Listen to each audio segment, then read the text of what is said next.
The Walking Dead, saison 1. Rick Grimes est un agent de police normal, comme tous les autres, avec une allure plutôt badass. Lors d'une intervention pour arrêter deux fuyards, Rick Grimes se fait tirer dans le dos et tombe dans le coma. C'est bien clair. Oh non. Il se réveille pas mal de temps plus tard dans son lit d'hôpital, seul et abandonné. Vu qu'il est tout seul et que personne ne vient, il décide de se lever tel un bonhomme. La marche, c'est pas super. En sortant de sa chambre, il s'aperçoit que dans cet hôpital, il n'y a pas tout qui se passe comme prévu. Il y a un petit peu des problèmes légers. Bienvenue dans notre nouvel hôpital où gaieté et bonne humeur sont les maîtres mots. Le personnel vous accueillera à bras ouverts et vous ne serez jamais déçus. L'hôpital, c'est notre passion. Voyant ces quelques petits problèmes, Rick se décide à rentrer chez lui pour retrouver sa femme et son fils. Comme il avait déjà un peu de mal à marcher, il s'est dit pourquoi ne pas voler le meilleur moyen de transport lorsqu'on est blessé et en robe de chambre. Où sont mes petits trous? Mais lorsqu'il arriva à sa maison, plus une trace de ses proches, hein. Tout le monde était parti. Il avait foutu le camp de salaud. Du coup, ne sachant pas trop quoi faire, il se balade dans la ville à la recherche de quelqu'un. Et par chance, il tombe sur Morgan et son fils Dwayne qui l'accueillent à bras ouverts. Ah l'enculé! C'est qui le petit con? Le gosse doit avoir un petit problème de vue vu que ça fait à peu près 5 minutes qu'il est derrière en allant en mode discret.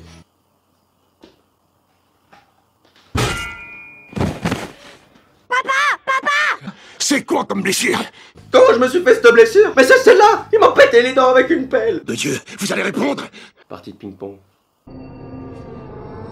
Bref, par la suite, ils font copain-copain avec Morgan et ils prennent des douches ensemble et ils prennent leur pied. Hein. Alors c'est vrai ce qu'on dit sur les noirs et leur énorme bonté. Oui, c'est vrai, c'est vrai. Mais bon, malgré que les douches entre hommes c'est sympa, Rick veut quand même retrouver sa famille et il part à sa recherche à Atlanta, une ville où il est censé avoir un camp de réfugiés tenu par l'armée. Ce qui n'est pas le cas, évidemment. En partant, Morgan lui donne le meilleur conseil du monde. Ils ont peut-être l'air de rien quand ils sont tout seuls, mais en groupe quand ils sont à cran et qu'ils ont faim, vaut mieux faire gaffe à ses fesses. Rick, ton pistolet avec une balle est dangereux. Mais si tu en mets 6, il sera 6 fois plus dangereux. Je suis Morgan. Des conseils comme ça, je peux les donner moi aussi, hein. C'est pas très difficile, ils sont pas super. En se rendant à Atlanta avec sa super voiture de police, Rick tombe en panne sèche. Heureusement, il est à proximité d'une ferme où il va trouver son compagnon de route. Un cheval que je vais nommer Adolphe. Un cheval que je vais nommer Bernard. Atlanta n'est pas très loin. On sera en sécurité là-bas. Yes, putain de cheval. Voilà, bon cheval. Molo Bernard. Molo. Bon, sauf que ça se passe pas trop comme prévu.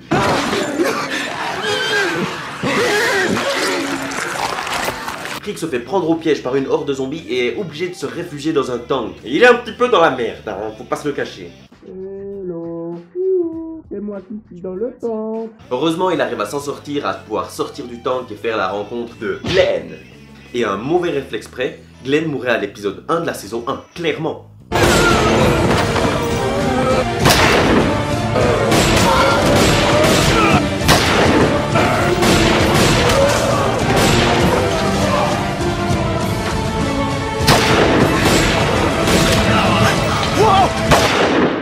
Oh merde, un chinois. Bref, Glenn l'amène vers son groupe où Rick va rencontrer T-Dog, Merle, Andrea et les autres on s'en fout parce qu'ils sont pas très utiles. Du coup ce petit groupe est un peu piégé et cherche un moyen pour pouvoir quitter la ville. La bonne idée qu'ils ont trouvée c'est de se recouvrir de cadavres, comme ça les zombies les sentent pas. Ils ont eu faim. Ah merde! C'est vraiment dégueu! Essaye de penser à autre chose. Pense à ta mère. Ah ouais, elle est bonne ta mère! Sauf qu'évidemment, il vient de la pluie pile à ce moment. Fra! Shit! L'odeur est en train de se barrer. Non, tu crois qu'elle se barre? C'est bon. Bref, ils arrivent à s'enfuir en voiture et ils se dirigent tous vers le grand campement de réfugiés qu'ils ont. Ah oui, au passage, ils ont abandonné le pote Merle sur le toit parce qu'il faisait un peu chier. Je te demande pardon! Qu'est-ce qu'il fout? Attendez-moi, j'arrive!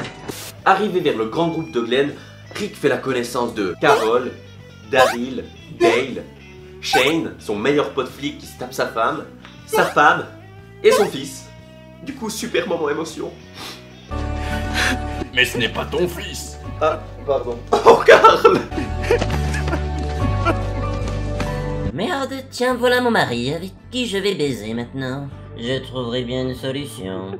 Mais les membres du groupe voient bien que Merle est manquant. Du coup, Rick explique à son frère Daryl comment il l'a abandonné sur le toit, attaché.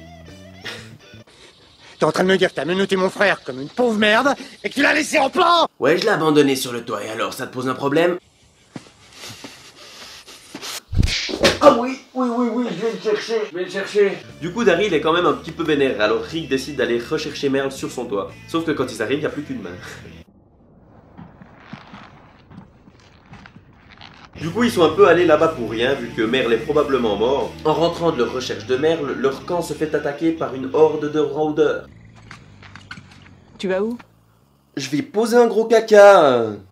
Je voulais faire en sorte d'être discrète, mais c'est loupé.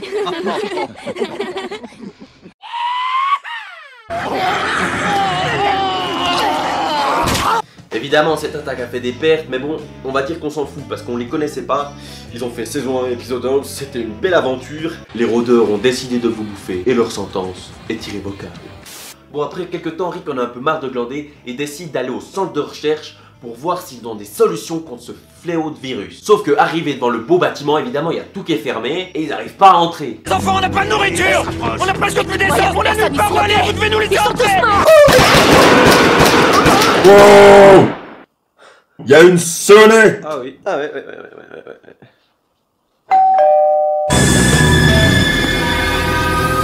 Bref, après une petite assistance, un petit tapage à la porte, vite fait, ils arrivent à entrer. Le bon Toubib a décidé de leur ouvrir la porte. Merci Toubib. Notre pote Toubib lui leur explique tout sur le virus, comment ça se passe, etc. Que tout le monde l'a en soi et quand il meurt, il se développe, etc., etc. Ne trouvant pas de solution pour éliminer le virus, le Toubib a une petite horloge en haut de son cabinet. Quand elle arrive à 0, eh ben il ferme tout et il fait péter le bâtiment. Hein? Oui, parce qu'il est comme ça, lui. Il a le cœur sur la main. Il veut pas que ça se propage. On pète le bâtiment, hein, j'entends. Le seul moyen de trouver quelque chose, on le fait péter.